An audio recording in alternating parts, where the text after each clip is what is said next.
In today's video, I'm going to teach you how to add a new client and set billing preferences. By the end, you'll know exactly where to click, what information to enter, and how to configure client-specific settings so your invoices go out accurately and on time. Start by opening the Client section on the left side of your screen. This is your central place for managing relationships and keeping contact details organized. Once you're there, look to the upper right and select New Client. This opens a clean form where you'll enter the details that power invoices and communications. Begin with the client's first name and last name. If you're working with a business, include the company name as well. This helps invoices display correctly and makes it easier to search later. Next, add the client's email address. This is essential for sending invoices, reminders, and receipts. Add their phone number too, which can be useful if you need to follow up on a payment or clarify project details. If you have it, you can also add their address here.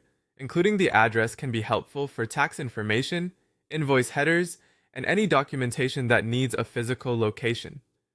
Take a moment to double-check spelling and formatting. Small typos can cause bounced emails or confusion down the line.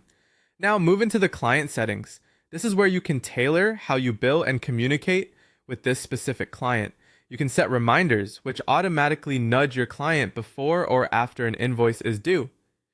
Choose reminder timing that matches your workflow and your client's expectations. If your policies allow, you can enable charging late fees, decide on a rate and timing that align with your terms, and keep it consistent for clarity.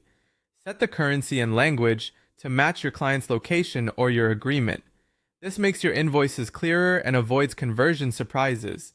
You can also specify invoice attachments. For example, you might automatically include terms of service or a standard contract so every invoice has the supporting documents your client expects.